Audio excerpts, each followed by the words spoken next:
Well, we're glad to have you with us again this evening. We are continuing our study in the book of Genesis. This week, we're picking up where we left off last week. We're going to continue with Genesis chapter 12 and going and looking at the life of Abraham. So we have Marshall and Colton and myself, Stephen, and we're looking forward to another good study of God's Word. Marshall, why don't you start us off? Thanks, Stephen. Let's do a quick review of Genesis 1 through 11. That's what we covered last time. If you weren't able to join us, go back to any of our Facebook pages or to Pepper Road's YouTube page. You can watch that video and you can learn about the beginnings of Genesis and the beginnings of history. And really what that covers is 4 events, and then we're going to be leading into 4 people. So you have creation, fall, flood, and the nations. And now we're going to be moving into, in chapter 12, 4 important people: Abraham, Isaac, Jacob, and Joseph. And as we think about the connection between world history and the history of the Jewish people, what we're going to find is that God is now focusing in on a particular seed, a particular group in which he is going to complete his entire story. In fact, the rest of the Bible builds from these chapters we're going to be studying tonight.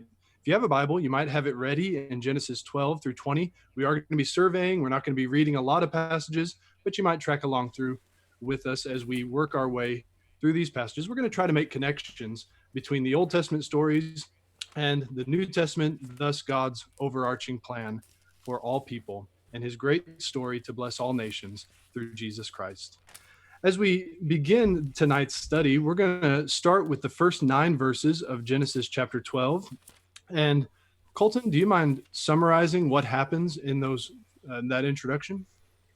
Yeah, so what we have here in Genesis chapter 12 is really, to some extent, where the story of salvation at least has its full initiation. You do have that the story of salvation begins in part with the idea of sin entering into the world in Genesis chapter 3, but this is really where you see God getting the ball rolling on actually presenting a plan for us to be redeemed. And so you have that promises are made to Abraham, and whenever he is 75, he leaves from his home and dwells in the land of Haran, and then leaves from Haran after God calls him into a new land, a land that he says that he will show him. And you see that he goes into the land of Canaan, and then eventually he goes in the land of Egypt. But really the key idea that we see is in verses 1 through 3, where the Lord said to Abram, "Go forth from your country and from your relatives and from your father's house to the land which I will show you. And I will make you a great nation, and I will bless you and make your name great. And so you shall be a blessing, and I will bless those who bless you, and the one who curses you I will curse, and in you all the families of the earth will be blessed." And here you see what we often say are the 3 primary promises to Abraham. And they come down to the land promise, the nation promise, and the seed promise is what we often coin those. Now, what I'm going to focus on just for a moment is the physical aspect of these. That there is a physical aspect that was to come from these, that the physical land that was promised to Abram was the land of Canaan, and this was often threatened throughout Israel's history. Then it is given back to them whenever they return from their wrongs, from their sins, and then from returning from the land of captivity, in fact. And so there's a constant back and forth of this. But then you also see the nation promise, and in its physical aspect, you have that Abram was going to be a great multitude, as many as the sand as the sea, is what it says later on. And then the seed promise here is the idea of in you, but later on it clarifies in your seed, and then clarifies in Isaac, all the nations of the earth will be blessed. And there is a physical aspect to that Abram becomes a blessing to all people, and anyone who curses Abram is cursed by God as well. Now, in Joshua 23, it does say that all these promises, these good promises that were given to you have been fulfilled, but if you sin, they will be taken away just as easily as they were given to you. Now, that's the physical side of things, but Joshua even there was a recognition of the fact that there was yet something to come. And that was more the spiritual side. And I'll let Stephen take that from there. Yeah. So as you look at these promises, and again, as Colton has said, they're stated, they're restated, they continue to be repeated, and they even sort of rise in intensity, especially the notion of the blessings, that promise would be carried down, the blessing through the seed. That promise would be reiterated and intensified in David, and then his son. Now, it's interesting, in Solomon's day, in 1 Kings chapter 8, Solomon points to his time in the building of the temple as the completion of all the promises. I believe that's the completion of all the physical promises. And I really think that Solomon is the culmination of the physical seed promise, that he physically represents that climax for Israel. And yet, I think there's a waiting, because we continue to see that promise repeated well after Solomon's gone over into the Chronicles accounts, First Chronicles especially. But when we come into the New Testament writers are very pointed. In Galatians, Paul points back to this seed promise, Galatians chapter 3. And he even points to the singularity, about the singular seed, that is Christ, he says in Galatians chapter 3. Over in Acts chapter 3, that seed promise that through Abraham's seed all nations of the earth would be blessed, and connecting that with Christ there. And then again over in Romans chapter 4. So I think as we get into the New Testament, certainly Christ is the spiritual fulfillment of that seed promise. I also think that there is a spiritual fulfillment of the nation, because as you continue throughout Galatians, we see that we are a nation from Abraham as well, a spiritual nation from Abraham. And I think we're also on a journey towards a promised land, just as they were. And that land of promise is a home with God. And so we see the completion of the physical fulfillment, and then pointing towards Christ as the central factor of the completion of the spiritual nature of these promises. So I think we need to see both of those things, both those aspects here. Marshall, let's see. We're picking up in chapter. Sorry, I lost my. Yeah, and as we continue in chapter 12, Abraham has made it to the land. He's gone forth to the land that God would show him. God does promise that he will receive the land, but there's a famine, and so Abraham decides to go south to Egypt. And as he is there, we find out some information about Sarah. She is a very beautiful woman. And because Abraham is a powerful man, and he's going to be growing in power and riches as he continues in Canaan and in Egypt, it might be a good idea from a worldly perspective to marry in with Abraham. And so Pharaoh is going to try to take Sarah to be his wife. And the thing is, Abraham and Sarah have already kind of come up with a little plan of, since she is his half sister, they're going to hide a little bit of truth and say, don't say that we're married, because they might kill me, Abraham says, if they find out, and they'll take you. And God doesn't allow Sarah to be taken.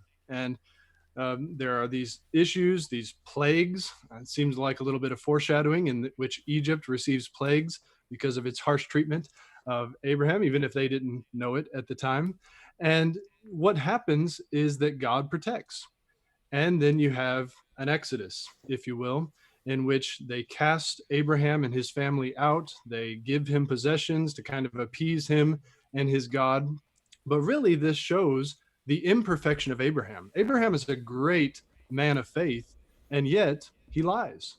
And he tries to formulate his own plan in order to keep himself alive. And he's going to continue to grow in faith. As we're going to see at the end of this section, he makes the same mistake again. But we'll talk some more about that a little bit later. But I think it helps to see some of the humanity of Abraham, because that means we can connect, because we're imperfect people too, and God can still work through us even with our imperfection. Now, as we continue on in the story, and when you move into chapter 13, you see Abraham and his household traveling back to Canaan, and they become so rich that Abraham and his nephew Lot can no longer dwell together. The herdsmen are at strife with one another. They are constantly bickering because they don't have enough land area to sustain their flocks. And so Abraham presents a choice to Lot. He says, "You pick where you want to go. If you look this way, I'll look the other way." And God is really, or excuse me, Abraham is really entrusting himself to God in a sense, but also showing great kindness to Lot. And what we see as we continue is that God is not going to let Abraham lose that land inheritance, because when Abraham is alone, Lot has left, God says, "Look around you. As far as you can see, I'm going to give your descendants this land." And so you have that promise continue to travel through the story. And we're going to pick up with Lot in the very next chapter, but also a little bit later in chapter 19. And so we'll see what happens with Abraham's nephew and how that story continues. Again, you see just real life situations that Abraham went through as a man of faith. He was worried about his life in chapter 12. He was worried about strife. And so he's trying to find a solution. And God is in the midst of all this, taking care of Abraham. Now, that leads us to another story about Lot and also the introduction of Sodom and Gomorrah. And so, Colton, can you tell us a little bit about chapter 14? Well, in this chapter, you have a little bit of external history. And so we started zooming in a little bit more specifically on Abram, and now we're moving more into human history that was happening surrounding, but it has an effect on Abram. And so there were several kings that were in the land of Canaan, the land that was surrounding Abram, the land that had been promised to him. And these kings were under Chedorlaomer, one specific king. And all of these, or several other kings, started to get irritated with being under this one king. And so they rebelled against him. There's a war that breaks out between the tribal peoples of this land of Canaan. Well, where it touches on Abram's life is after there is a victory over by Chedorlaomer over the king of Sodom and the king of Gomorrah. They try to flee from this battle because they're losing, and they wind up falling into some tar pits. Now, they don't die in those tar pits because they come up later in the story. But they fall in these tar pits, they're stuck, and in the void of the kings not being able to protect their people, the other nations, the other tribes come and they attack Sodom and Gomorrah, which is at this point where Lot is living. And I think that there's emphasis on the idea that he wasn't just putting his tents in Sodom and Gomorrah, but now he is living in this place. And that becomes significant later on in the story. But he is captured from his home there in Sodom and Gomorrah. And when he is captured, Abram hears about this news. He goes and he attacks these nations, these tribes that have captured his nephew with 318 men. And this shows that not only was he a man of influence and power at this time, but he was also a mighty man of war. And even the priest and king that comes, the man by the name of Melchizedek, which we'll talk about more here in just a moment, he acknowledges that Abram is basically the warrior of God. And he acknowledges that he is being blessed by God in all that he does. And in this particular instance, being able to rescue Lot from the hands of these tribes, and he is able to be freed. And so Abram attacks, he rescues Lot, and then the king of Sodom and the king of Salem come to Abram, both trying to bless Abram, if you will. But Melchizedek is the one that blesses him in a glorified way that is honored later on in the scriptures as well. He blesses Abram, and then Abram gives him a 10th portion. So a tithe is basically what that is of the spoils. And then Sodom tries to reward Abram as well, but Abram says he refuses that offer and says, "No way am I going to allow you to think that you made me wealthy." So he puts his full trust in God, that it is only God who blesses him and no tribe of any human nature. So that's the story. But we need to back up for just a moment with the idea of Melchizedek. And it's almost understandable that when the Hebrew writer says, you can't understand this now because of your hardness of heart, it's almost understandable to be on that side of the table because we only have 3 verses about Melchizedek. It would be like us trying to make a theological point from Othniel. And he's got only a few verses, and yet there's a full theological discussion that happens, especially in Psalm 110 and in Hebrews 5 through 7. And so the discussion that takes place says that you are a priest forever according to the order of Melchizedek. So there's a couple of comparisons that are made between Jesus and his priesthood and the priesthood of Melchizedek. Some of the comparisons that are made in the book of Hebrews, he is appointed by God. He blesses God's people. He receives tithes, if you will. He is the king of righteousness and the king of peace, which is what the idea of Melchizedek and Salem mean. He has no predecessor. You don't see a genealogy happening before, and you don't see a genealogy happening after Melchizedek. And this is emphasized in the book of Hebrews as to Jesus' eternal nature. He has no predecessor or successor. But the key ideas that are emphasized of comparisons between Melchizedek and Jesus is that he is a king and priest, and he is a priest forever. And so those are the key comparisons that are made in the book of Hebrews concerning Jesus. But the main contrasts that are made is Melchizedek is just a type. That is a shadow of the better priest and the better king that was yet to come. And thus Christ is a better king and priest, which makes him so much greater than Melchizedek, which means that we ought to be willing to offer anything that we have been given back over into his hands, just as Abram was willing to give his portion over to him. And so, Stephen, why don't you take us a little bit further in the story there? Yeah. So let me add on to what you're saying about Melchizedek. One thing, I think it's, bringing in that Hebrews passage. This is a good example of a New Testament writer showing us how to explore the Old Testament.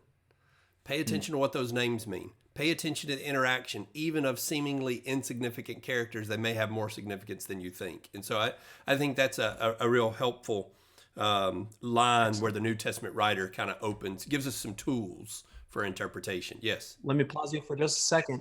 Just as a reminder to everyone, if you have any questions or comments that you want to add to the discussion, feel free to drop those in the comments, whether you're on Facebook or YouTube, and we'd be happy to try to address those best we can. Yeah, absolutely. So coming into chapter 15, we mentioned before about the intensification of the promises. This is one of those intensifications here in chapter 15. There's an interaction between Abraham and God, and there is a familiar place here. In verse 6, it says, he believed in the Lord, and he, that is God, reckoned it to Abraham as righteousness. That is quoted multiple times in the New Testament, 3 places in particular, in the book of Romans, Galatians, and in the book of James. Now, sometimes when we look at that particular part of this chapter, people will point to that verse and say, see, he had faith, not works. Well, you've heard the story up to this point. Abraham's done an awful lot up to this point. His belief has been exemplified by following and doing what God said up to this point, and will continue to be. In fact, James applies this verse to a much later circumstance that we'll study next week in Genesis chapter 22. So this is not divorced from Abraham's action. This is in concert with his actions that this belief is being recognized. But he goes on, God makes a covenant and attaches this covenant to those promises. And so you might summarize chapter 15 as the covenant of the promises. The promises are given in chapter 12, and now they're sealed with a covenant. Well, it's kind of a strange picture.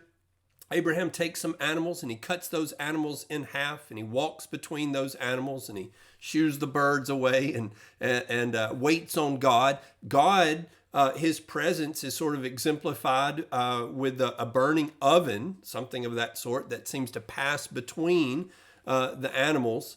And the idea seems to be represented that when you make a covenant, the word there, bereth, is the idea of cutting. Most likely, there's some discussion about that, but it's likely a cutting of a covenant.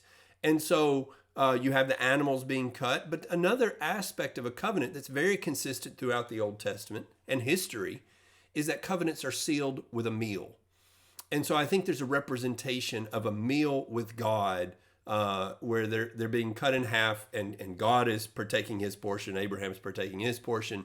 And so we're going to continue to see that if you continue to look on over into Exodus, which we're not going to get to in this study, but over into the book of Exodus, they at Mount Sinai, they sat down and they had a covenant meal right there as they solidified the covenant of the law. And just over and over, you'll see that. Well, we have a covenant meal today where we sit down and we commune with God. And so this has always been an aspect of God's covenant with his people, is that meal part of it. And so I think what we're doing here is just further solidifying the promises that have already been made back in chapter 12. We're bringing them forward, and God is sealing it in a way that we're familiar with, or at least certainly Abraham would have been familiar with. And so that covenant is sealed there. And then we come into chapter 16, and there may be a little bit of irony there as we come into chapter 16, because right after God solidifies the promises of the covenant that would come through an heir of Abraham, there seems to be some doubt displayed by Abraham and Sarah. And so, Marshall, why don't you tell us about that? Yeah. And, chapter 15, God says, you're going to have a lot of descendants. You're going to have a great nation come from you. And Abraham's sitting here going, how's that going to happen? Right. Oh, where's this heir? How am I going to be able to accomplish? Now, I don't think Abraham ever doubted that God was going to complete his promises based on Romans. He never wavered in unbelief, but it almost seems like Abraham and Sarah try to figure out how to help God along in these promises when you get to chapter 16, because Sarah says, look, I've got this handmaiden, Hagar. I'm going to give her to you, and perhaps I will bear children for you through her. Now, this was a common practice in the ancient Near East, that if a woman was barren, she might give a maid to her husband, and that maid would bear children for her. You see something similar to that when you get to the story of Jacob. We'll see that later in the book of Genesis, about giving handmaids to the husband in order to bear more children for him through these handmaidens. And Hagar and Abraham, they have a child, or she conceives in the natural way. In fact, I'm going to talk a little bit about Galatians chapter 4 in just a moment, but it is a completely natural act.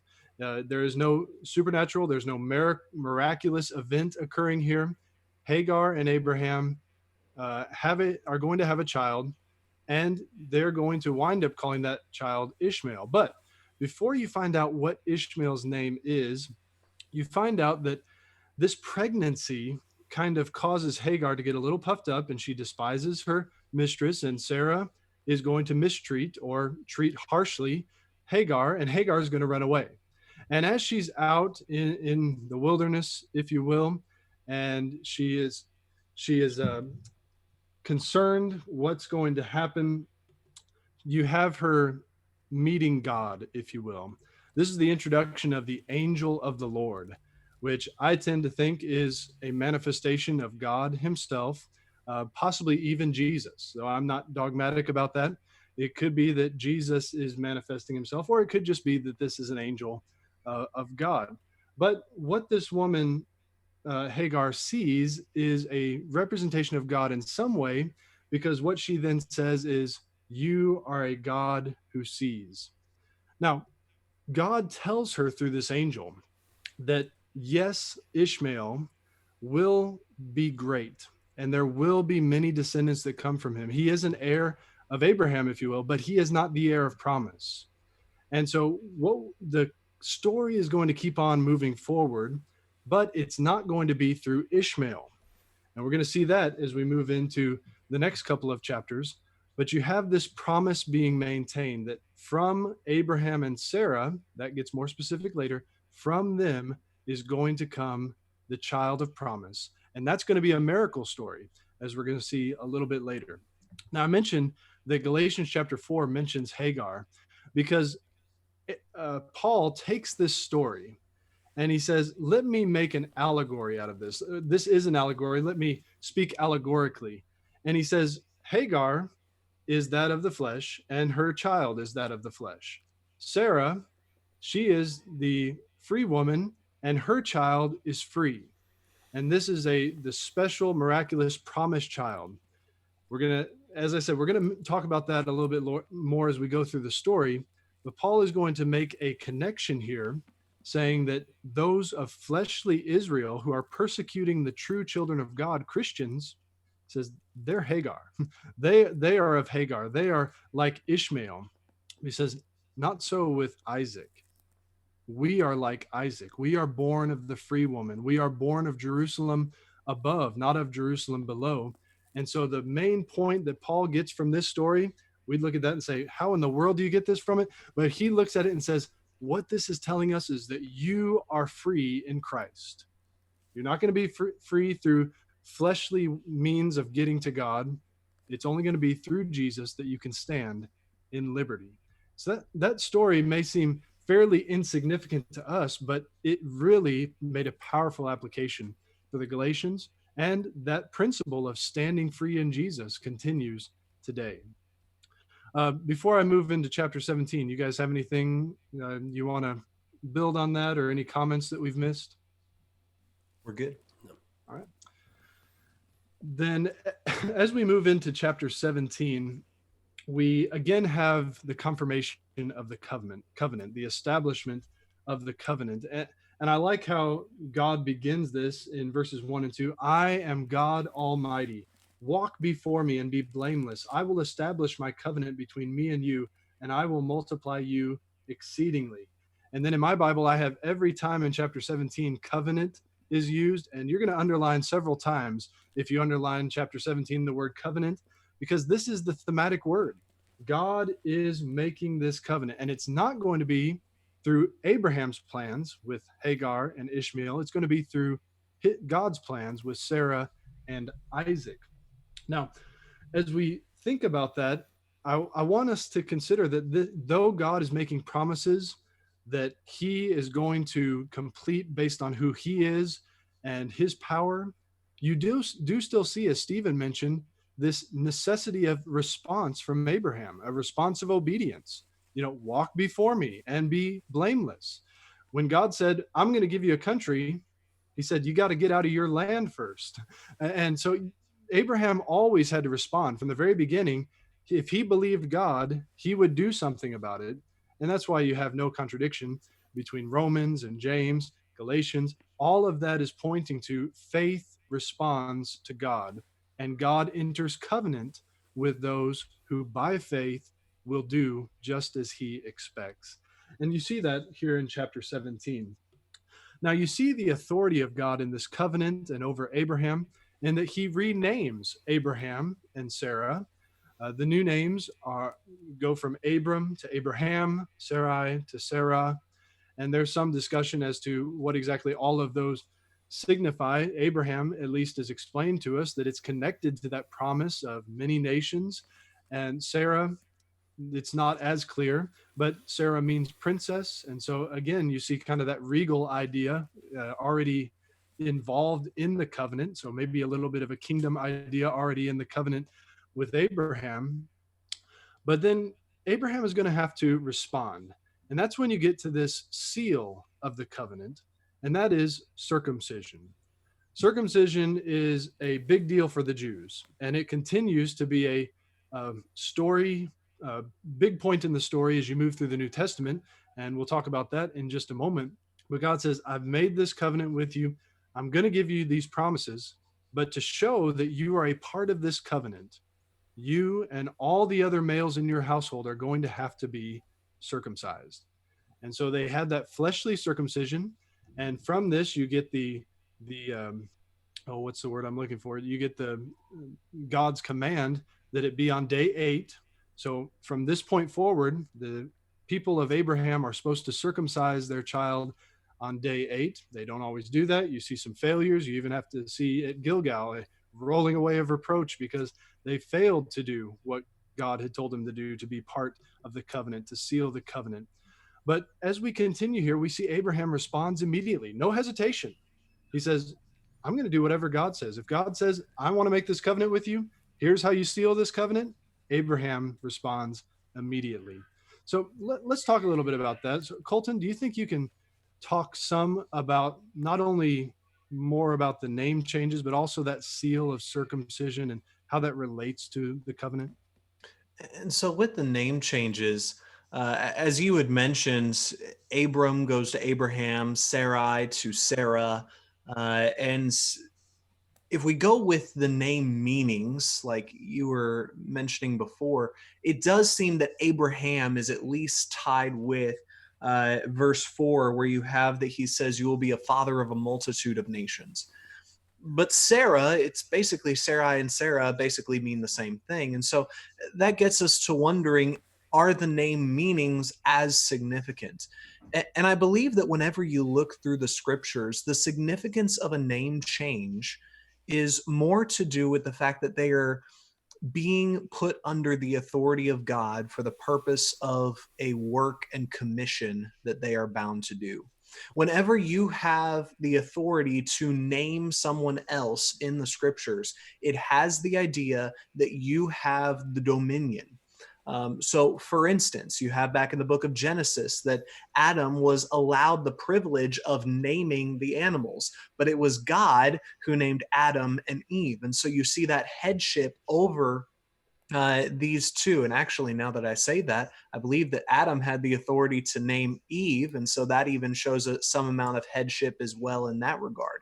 But we can see it clearly even within our natural parental to child relationship is we get the right to name our kid. And so that shows some amount of authority that you have over that person.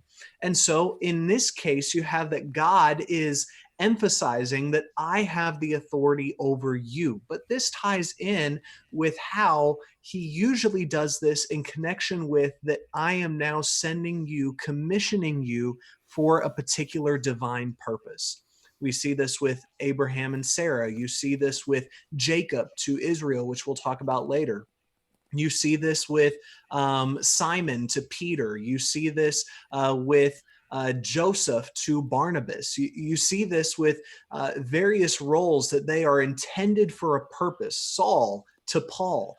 They are being commissioned for a work. And I think that's what you see throughout the scriptures, but here in the book of Genesis, that idea of naming being that same idea. And so I think the significance is more the significance of the God's authority over them and what their purpose is than it really is the meaning of the names themselves. But I got to throw this in here. My wife threw in a joke as we were talking about this and said, maybe all God was thinking was, Sarah, it's got a good ring to it. But we do have that as we come into the covenant being brought in, and especially with Abraham, you have that circumcision is the seal, as you had mentioned, of that covenant. And what this does is it just follows along with what Stephen was talking about before, is that the covenant is being formed, and this covenant is done, if you will, by cutting. And so there is a cutting that has to take place in order for the covenant to be enacted. And so it is that there is no covenant otherwise. If there is no cutting, then there is no covenant. And so this is the same here with this circumcision as well. And as well, this would have given these people a constant reminder, these men especially, a constant reminder that I am God's and he is mine. And that's what a covenant is. It's a binding together of two people in two parties into one for whatever the purpose may be. And here you actually have four parties. You have God on his part establishing the covenant, and then you have Abram, now Abraham. Then you have all of the men who are within Abraham's house. And then you have Sarah as a fourth significant party, as she is key to fulfilling the roles that God intended for her. And so I want to point out, though, that in verse 14, it says that if any of these people, any of these men in Abraham's house are uncircumcised, they will be cut off. And I believe there's a real play on words that's going on there, that if you are unwilling to cut with me in the covenant, you are going to be cut off from the people of God. You have to be willing to join into the covenant in that way. I do want to mention one thing, and I'm going to hand it over to Stephen, of the significance in the New Testament. But I do want to mention one thing. I'm usually skeptical of those ideas of scientific foreknowledge in the Old Testament. But here is one example that I think that you do have scientific foreknowledge. Because on the 8th day, whenever he commanded all males to be circumcised, is the highest amount of vitamin K that you will ever have in your body without additional shots or whatever it may be. It's at 110% of your capacity that a child will have that vitamin K, and that vitamin K is for the purpose of clotting. And so it's the best day that anyone could have a surgery, besides, of course, us being able to have those added vitamin K shots that now they do it on a different day. But as far as ancient times go, this would have been the perfect day for that. So just wanted to throw that in there, that I think this is one example of the scientific foreknowledge that the Bible offers. But Stephen, what about the New Testament and the idea of circumcision? Yeah, so a lot of times when we get to the New Testament, we think about circumcision, and we do see a lot of sort of criticism of the lazy view of circumcision that had fallen over the Jews. Certainly Romans attacks the Jews and their view of circumcision starting in chapter 2, and you see that being brought up. And it's almost as if they had wrapped their identity around this one command that they were keeping. As long as they could prove they were children of Abraham, that they could prove that they were circumcised, nothing else mattered. And of course, that wasn't true. That was part of the problem of the Pharisees, is they had reduced God to really just a handful, not even all of the rules, but just the ones that they had singled out as being most important. And so if we're not careful, we might think that God didn't think circumcision was very important, and that nothing could be further from the truth. As you just pointed out, it is the very symbol of the covenant that they had with God. And if they were not circumcised, they would be cut off. But as you read through the New Testament, one thing that you find is that it says even more about circumcision than the Old Testament. The word circumcision occurs more times in the New Testament than the Old Testament, which is, an interesting fact there. And as you do read about that in the New Testament, what you see is, in some places, of course, it's condemning, as we said, their sort of reliance on circumcision as the thing that would excuse anything else that they did. But you also see that the language is spiritual. In Colossians chapter 2 and Philippians chapter 3, we see circumcision being used as an illustration, but it is for us the circumcision of the heart.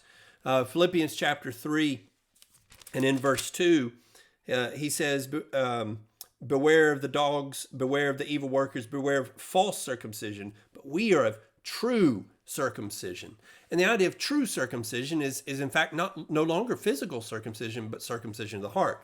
But one more point to throw in there, and that is all the way from the very beginning and throughout. You see it in Deuteronomy 10:16, Deuteronomy 30 and verse 6, Leviticus 26, Jeremiah chapter 4 and verse 4. Over and over, God, when he's instructing concerning circumcision, attaches it in the Old Testament to the heart as well. So that's not a New Testament concept.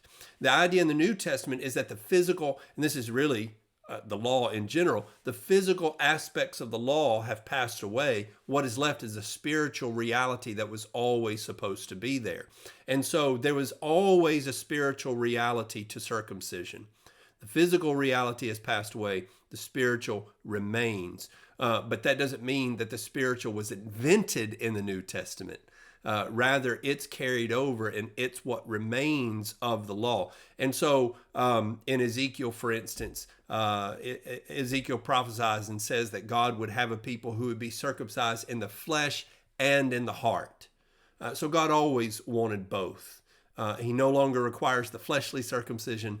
He still requires the thing that was even more important, and that is the circumcision of the heart. One more point I would make on that.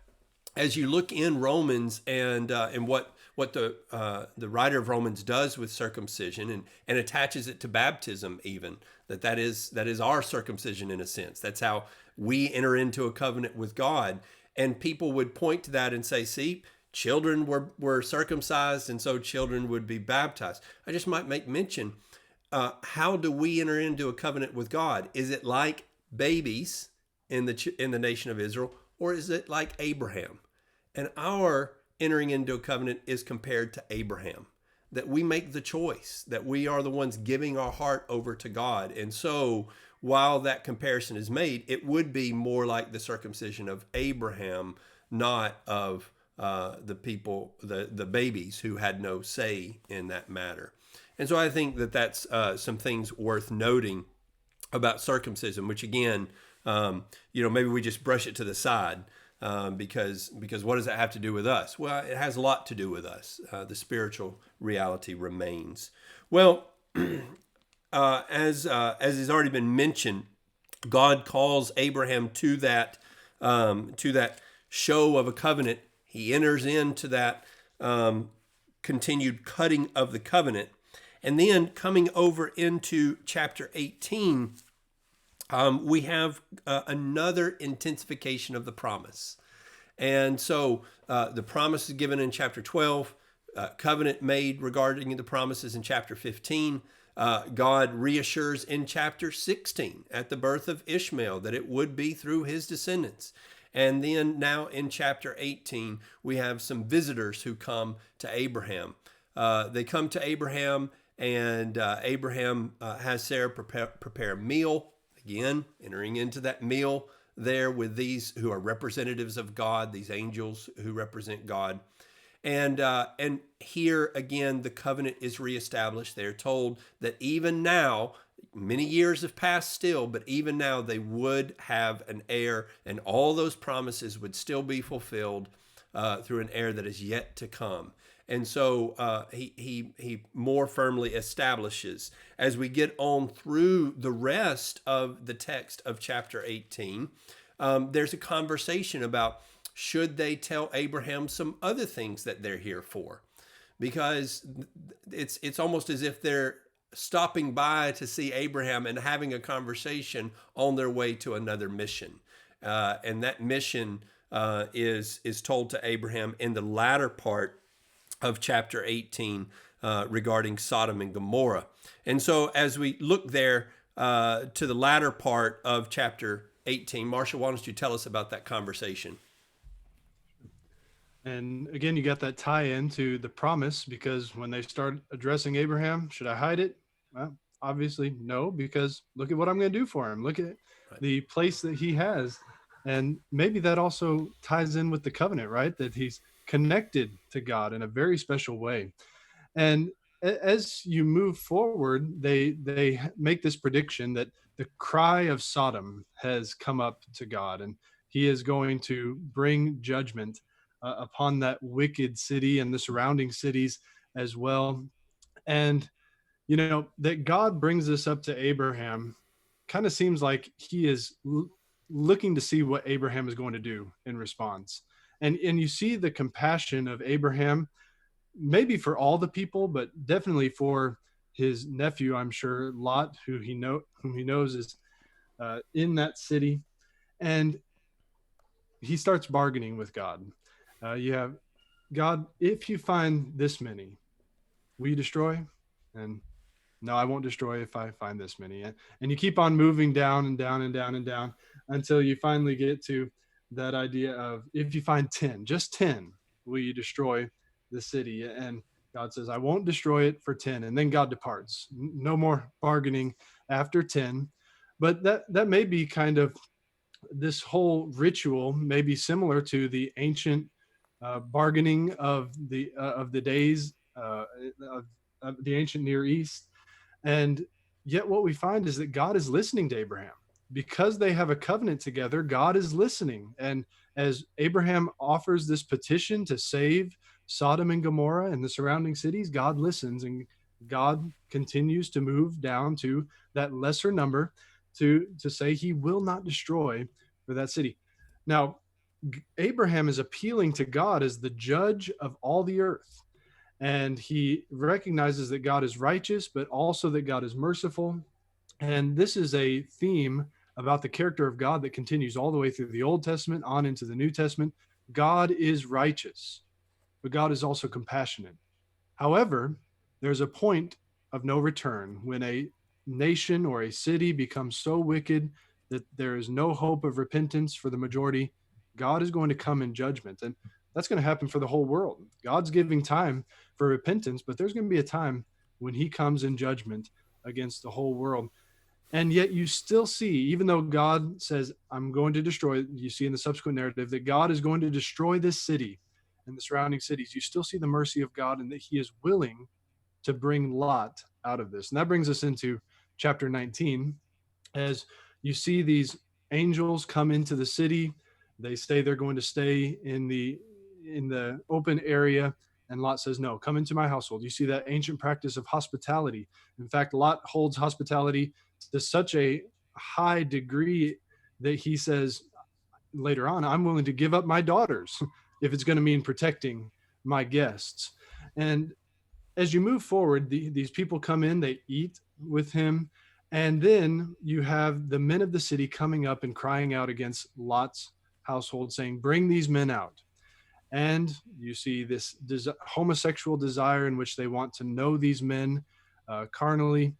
And Lot says no. Again, he offers his daughters, and then God or the angels intervene, protect Lot, protect his household, and they bring blindness on these wicked men. And yet it still seems that they are weary. They weary themselves trying to find the door. It seems like their wickedness even continues after the punishment. And seeing this and knowing that destruction is coming, you'd think Lot's going to get out as fast as he possibly can. God says, you can go get your sons-in-laws if possible. They think he's joking, and he hesitates. He keeps on hesitating. It's a little bit different than Abraham. When God said, here's what you need to do to be a part of my covenant, Abraham does it the very same day, immediately. Lot hesitates. And yet you see the profound mercy of God that the angels drag him out of the city and send him on his way. And you have the story of Lot's wife. We don't really have time to talk much about that, but then the destruction of this wicked city. And it seems to be tied to this terrible sin of homosexuality. Colton, could you tell us a little bit about what the Bible says about the sin of homosexuality? Well, I do want to make clear that even though we need to admit that, yes, gang rape is also at play here. One of the things I was looking up is how many people just dismiss that homosexuality was even involved at Sodom and Gomorrah. And that is more a reflection on our culture than anything else. And so I do want to note that, yes, homosexuality is a problem here. The argument basically goes, and it's a non sequitur, and so in which case it's flawed anyway, but it basically is the idea of, this is true that gang rape is a problem here. Gang rape is wrong. Therefore, homosexuality is not a problem here. You see how it doesn't even relate. The conclusion has nothing to do with the premises. And so both these problems are problems in Sodom and Gomorrah. Though sodomy originally had the idea of, and you can hear that word Sodom within it, though sodomy originally had the idea of all sorts of sexual immorality, it later on came to mean specifically homosexuality. And that is because of its tie-in with the city of Sodom. And so homosexuality certainly is a problem here. And that's the reason why, both of these things are the reason why God decided to destroy this city. But that doesn't have to be the end for all homosexuals.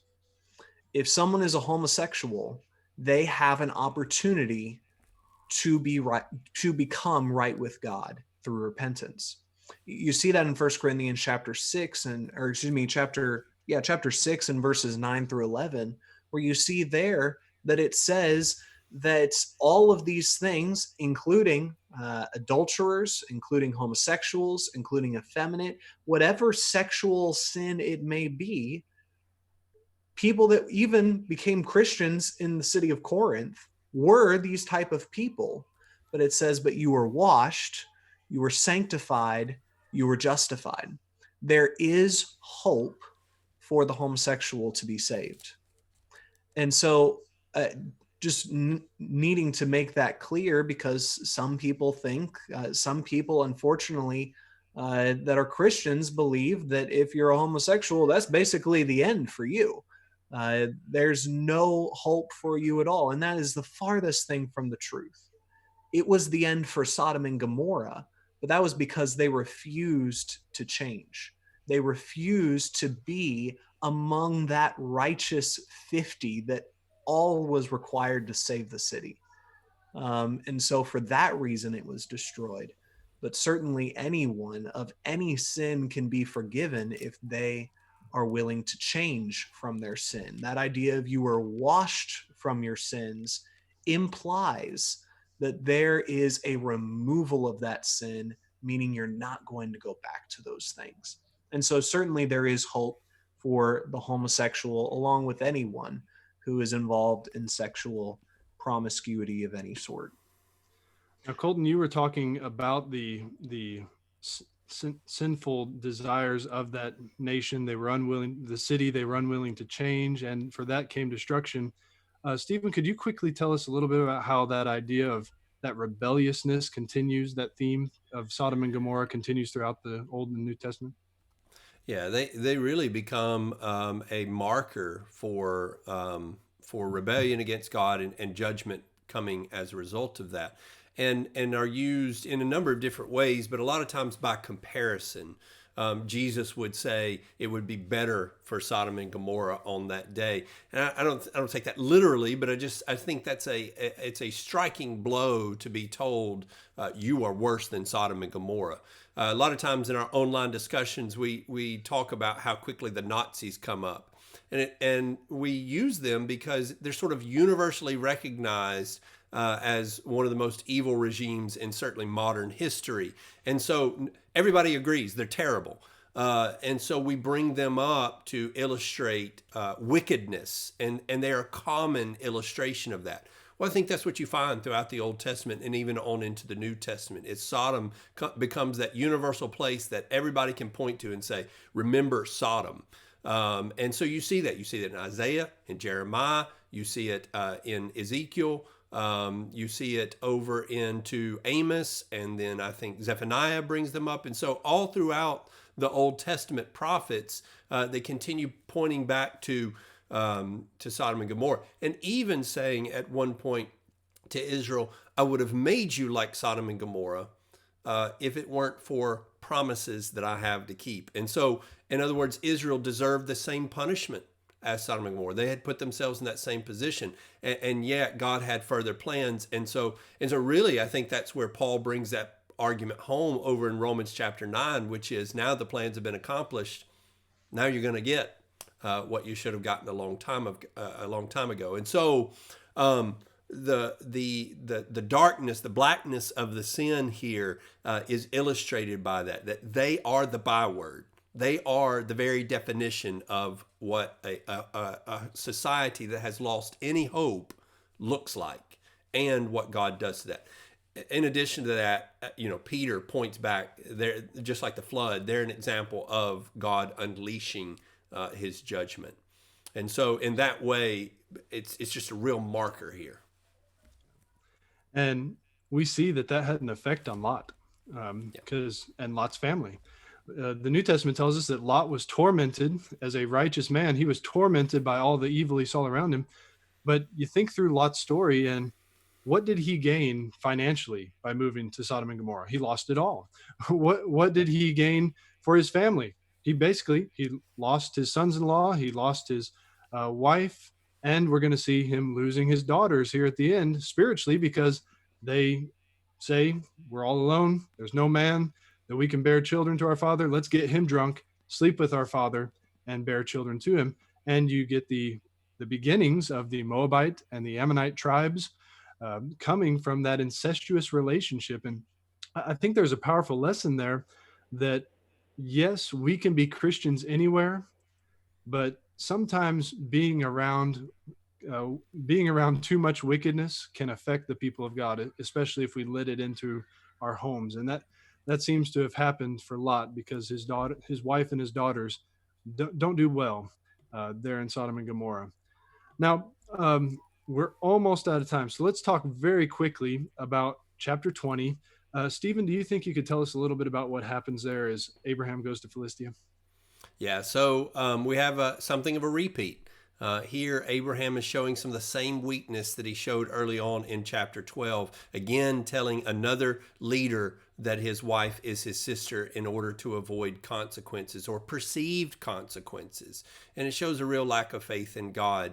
I think there is some degree of encouragement there that we see our heroes are not perfect, that God is calling men who have imperfections and maybe even repeat those imperfections. And yet Abraham will also be one who rises to the challenges we'll see going forward. And so there's an appreciation there. But also Abimelech is the leader who takes in Sarah. And so interestingly, Sarah's not a young woman here, but is still considered beautiful. And that's interesting to note. And so Abimelech takes her into his house, his household, and God comes to Abimelech and threatens punishment. And Abimelech's response is, I'm innocent. I'm innocent in this matter. I didn't know. And he told me it was his sister. And God, his response is, I know.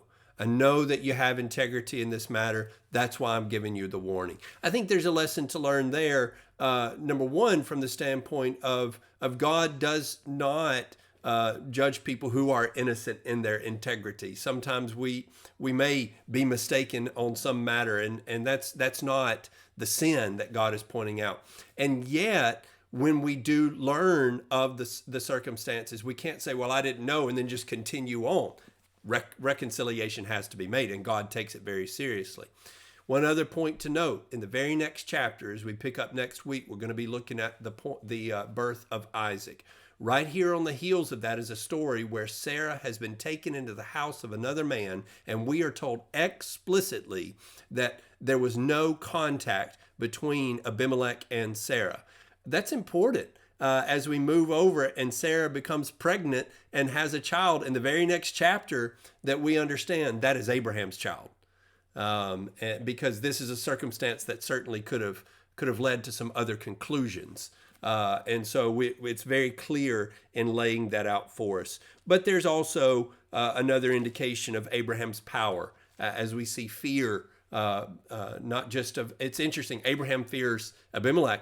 Abimelech's got a little bit of fear of Abraham. And so Abraham is continuing to grow in his power and influence. Well, have you guys got any questions on your end? Not on this side. All right. So looking at next week, we're going to pick up, as we suggested, with the birth of Isaac, and the focus is going to shift over to Isaac. Abraham's still going to be very involved in the story. In fact, he's integral to the story moving forward. But Isaac is certainly the next patriarch that comes onto the scene in chapter 21. And we'll carry that story of Isaac all the way over into chapter 27, where he remains the central figure before the reins get handed over to Jacob as the central figure for the next several chapters after that. And so we hope that you'll join us as we continue this study. We appreciate you tuning in with us tonight, and we invite you to be a part as we go on through the next, well, it'll be 3 more weeks that we take going through very quickly, but hopefully profitably through the book of Genesis. Thank you for being with us.